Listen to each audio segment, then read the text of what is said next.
പ്രിയപ്പെട്ടവരെ, ഇന്നൊരു മെസ്സേജുമായിട്ടാണ് നിങ്ങളുടെ മുമ്പിലേക്ക് വന്നിട്ടുള്ളത്. ഏതാനും വർഷങ്ങൾക്ക് മുമ്പ് ഞാൻ എൻ്റെ മകളുമായിട്ട് ഒരു വിനോദയാത്രയ്ക്ക് പോയതായിരുന്നു. ഫാമിലിയും മക്കളൊക്കെ ഉണ്ടായിരുന്നു. ഏതാനും വർഷങ്ങൾക്ക് മുമ്പാണ്. അന്ന് എൻ്റെ കുട്ടി ഒരു ടോയ്സ് വെക്കുന്ന ഷോപ്പിൽ ഈ സാധനം കണ്ടപ്പോൾ വേണമെന്ന് പറഞ്ഞു. നമ്മൾ സ്വാഭാവികമായിട്ട് രക്ഷിതാക്കൾ പറഞ്ഞ ഉടനെ തന്നെ ടോയ്സ് ഒന്നും വാങ്ങിക്കൊടുക്കില്ല. എന്നാൽ എൻ്റെ കുട്ടി റോഡിൽ കിടന്നിട്ട്, അവിടെ ഉണ്ടായിരുന്ന ചെറിയ റോഡിൽ കിടന്നിട്ട് കരഞ്ഞു, എനിക്കത് വേണമെന്ന്. അപ്പോൾ ഞാൻ ഈ സാധനം വാങ്ങിക്കൊടുത്തു.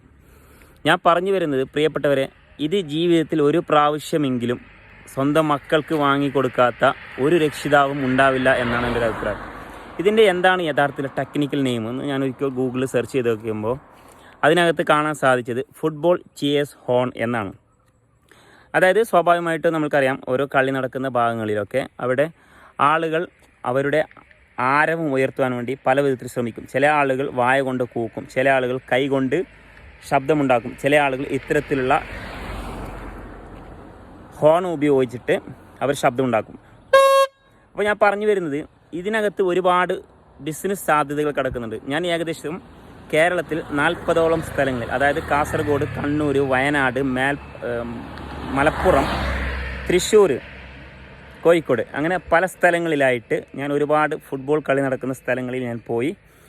അവിടെ നിരീക്ഷിച്ചപ്പോൾ എനിക്ക് മനസ്സിലാക്കുവാൻ വേണ്ടി സാധിച്ചത്, ഫുട്ബോൾ കളി നോക്കാൻ പോകുന്ന പല ആളുകൾക്കും ഇത്തരത്തിലുള്ള സാധനങ്ങൾ ആവശ്യമുണ്ട്. അപ്പോൾ നമ്മൾ അതിനകത്ത് ആവശ്യമുണ്ടെന്ന് പറഞ്ഞു കഴിഞ്ഞാൽ മുതിർന്ന ആളുകൾ മുതൽ ചെറിയ കുട്ടികൾ വരെ. ഞാൻ എന്തുകൊണ്ടാണ് മുതിർന്ന ആളുകൾ മുതൽ എന്ന് പറയാൻ കാരണം, നമ്മുടെ മനസ്സിലെപ്പോഴും ഉണ്ടാകുന്നത് പല സംഭവങ്ങളും അത് ചെറിയ കുട്ടികൾക്ക് മാത്രമെന്നാണ്. പക്ഷെ അങ്ങനെയല്ല. ഇതിനകത്ത് ഒരു ഇതുണ്ട്. നമ്മുടെ എല്ലാവരുടെയും മനസ്സിൻ്റെ ഉള്ളിൽ ഒരു ചെറിയ കുഞ്ഞു മനസ്സ് കിടക്കുന്നുണ്ടാവും. മമ്മൂട്ടി പറഞ്ഞതുപോലെ, അദ്ദേഹത്തിനോട് പറഞ്ഞു, നിങ്ങൾ ഒരുപാട് കാറുകൾ വാങ്ങിക്കൊടുക്കുന്നുണ്ടല്ലോ, എന്താണ് ഇതിൻ്റെയൊക്കെ അർത്ഥം?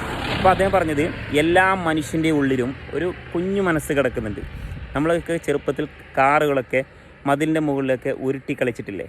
അതുപോലെ തന്നെ ഈ ശബ്ദം എന്ന് പറയുന്നത്, ഈ ടോയ്സിനോടുള്ള കളി, ഈ ടോയ്സിനോടുണ്ടാക്കുന്ന ശബ്ദം എന്ന് പറയുന്നത് ചെറിയ കുട്ടികൾ മുതൽ മുതിർന്ന ആളുകൾ വരെ ഉപയോഗിക്കുന്നുണ്ട്. അപ്പോൾ നമ്മൾ ആദ്യം സാധ്യത മനസ്സിലാക്കേണ്ടത്, ആ ഒരു കളി നടക്കുന്ന സ്ഥലങ്ങളിൽ, കളി നടക്കുന്ന സ്ഥലങ്ങളിൽ ഇത് വാങ്ങുവാൻ വേണ്ടി എല്ലാവരും പെടുന്നതിന് വാങ്ങുകയില്ല. അതിനൊരു നാക്കുണ്ട്. കാരണം ആദ്യം ഈ സാധനം ഇന്ന സ്ഥലത്ത് കിട്ടുന്നുണ്ടെന്ന് ആളുകൾക്ക് കാണുമ്പോൾ സമയത്താണ് ഓർമ്മ വരുന്നത്. ഏതാനും ദിവസങ്ങൾക്ക് മുമ്പ് എന്നോട് പറഞ്ഞത് ഒരാൾ, കുട്ടി കുറേ ദിവസമായി പെപ്പെ വേണമെന്ന് പറയുന്നു. ഇതിന് പല സ്ഥലങ്ങളിൽ പല പേരാണ് പറയുന്നത്. ചില സ്ഥലങ്ങളിൽ പെപ്പെ എന്ന് പറയും, ചില സ്ഥലങ്ങളിൽ പി എന്ന് പറയും, എന്നാൽ ചില സമയത്ത് ഹോർൺ എന്ന് പറയും. ഓരോ സ്ഥലത്ത് ഓരോരോ പേരാണ് പറയുന്നത്. നിങ്ങളുടെ നാട്ടിൽ എന്താണ് പറയുന്നത്? ജസ്റ്റ് കമൻറ്റ് ചെയ്യട്ടോ, കമൻറ്റ്. ഓക്കെ.